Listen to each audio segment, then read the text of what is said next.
사도신경으로 신앙 고백드리겠습니다.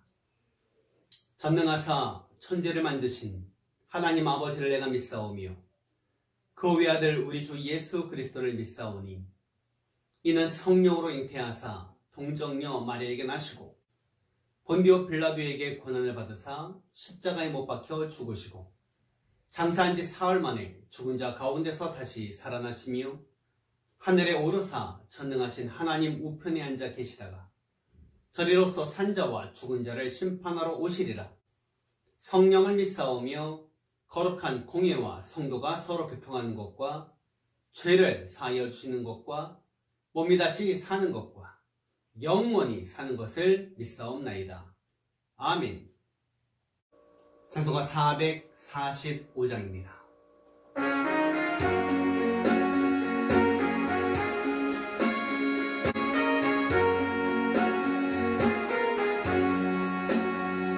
산을 넘어 성공에 가도 빛 가운데로 걸어가면 주께서 항상 지키시기로 약속한 말씀 변치 않네. 하늘의 영광 하늘의 영광 나의 맘속에 차고도 넘쳐 할렐루야를 힘차게 불러 영원히 주를 찬양하리. 캄캄한 밤에 다닐지라도 주께서 나의 길 되시고 나에게 밝은 빛이 되시니 길 잃어버릴 염려 없네.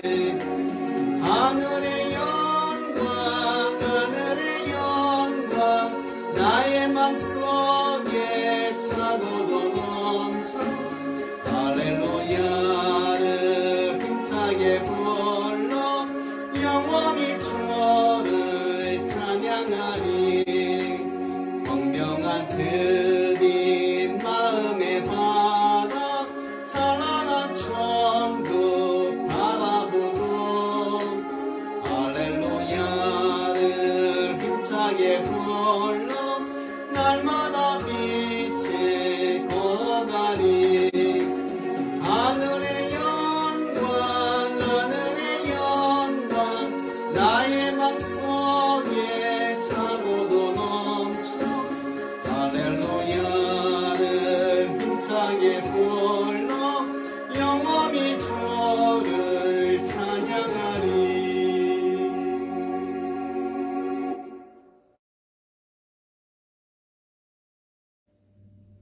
할렐루야.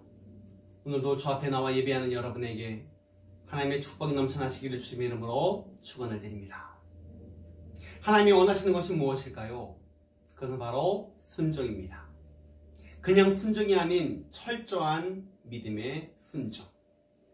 그런데 오늘 성경에 보면 하나님의 말씀에 철저한 믿음의 순종을 하지 아니하고 인간적인 방법을 택한 사람이 나옵니다. 바로 아브라함과 그의 아내 사레입니다.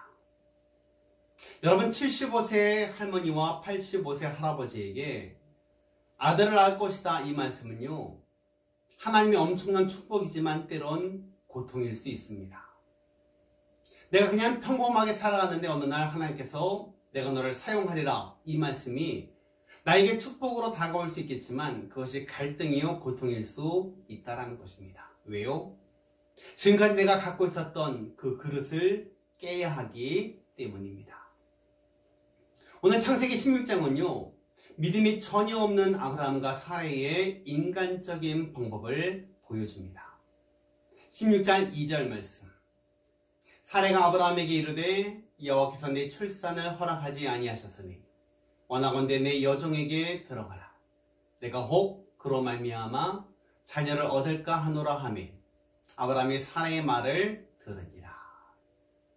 지금까지 믿음 없는 아내가 남편에게 인간적인 방법을 제시합니다. 여보, 하나님 우리에게 아들을 주신다고 했는데 지금 우리는 도저히 불가능하잖아. 그러니 내 여정을 통해서 아들을 낳자. 아들만 낳으면 되지 않겠어? 어떤 방법이든 간에 아들만 낳으면 되잖아. 75세 사례가 남편 아브라함에게 인간적인 절충안을 제시합니다.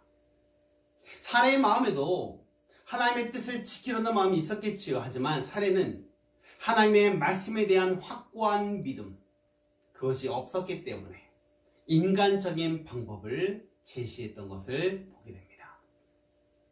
여러분, 성도들 가운데도요, 인간적인 타협안을 택하는 사람들이 많이 있습니다. 우리가 기도 안 하고 사람만 바라보면, 세상만 바라보면 이런 세상적인 타협안에 쌓여날 수밖에 없는 거예요. 성도가 하나님이 주신 비전을 가지고 그 뜻을 가지고 그 말씀에 아멘하며 믿음으로 나아가면 거기는 반드시 하나님의 역사가 나타나게 되어 있습니다.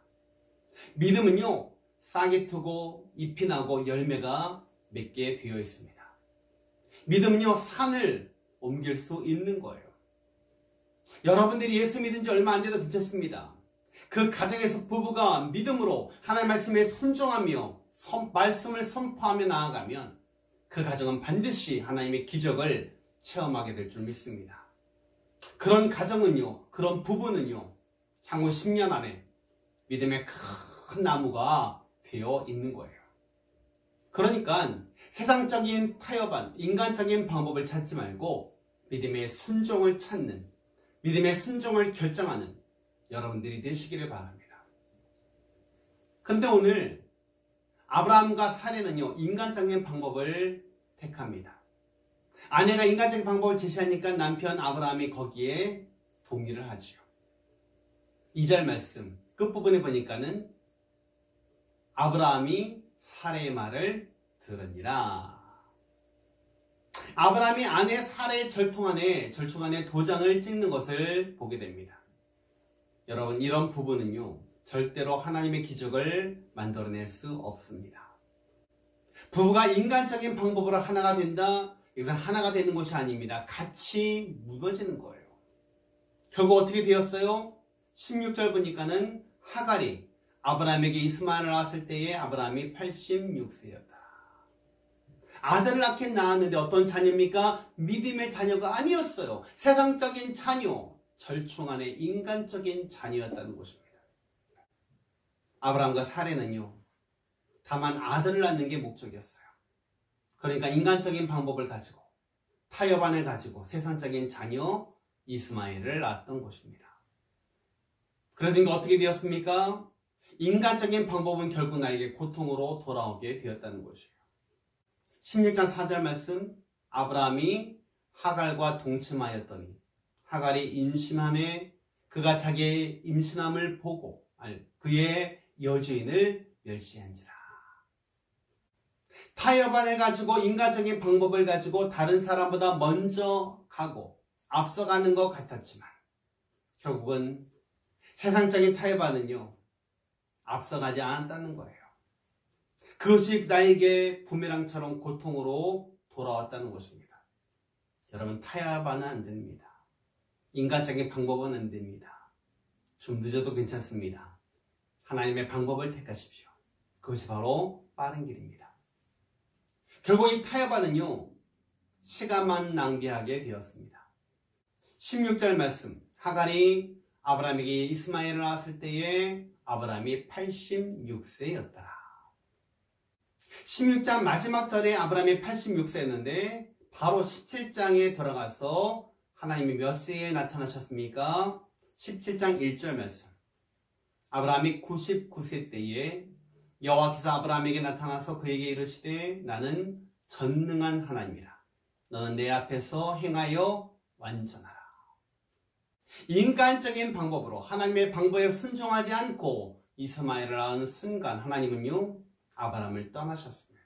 그리고 13년 동안 나타나지 않으셨다는 거예요. 인간적인 방법으로 앞서 나가는 것 같았지만 오히려 13년 뒤처지게 되었다는 것입니다. 여러분, 누가 앞서가는 인생입니까? 하나님의 방법으로, 하나님의 말씀에 순종하며 좌로나 우로나 추이치지 아니하고 믿음의 걸음을 걸어가는 그 인생, 그 사람이 성공하는 사람이고 앞서가는 사람입니다. 좀 늦어도 괜찮습니다. 하나님의 말씀에 벗어나지 않는 게 목적입니다. 세상에 좀 힘들고 어려워도 괜찮습니다. 인간적인 이스마엘을 만들어서는 안 되는 것입니다. 우리 두 번 다시 실패해서는 안 되는 것입니다. 말씀을 드립니다. 사랑하는 성도님들, 하나님의 방법으로 오직 눈물의 기도, 오직 믿음으로 도전하여서 하나님의 뜻을 이루며 살아가는 모든 성도님들이 다 되시기를 주님 이름으로 축원드립니다. 기도하겠습니다.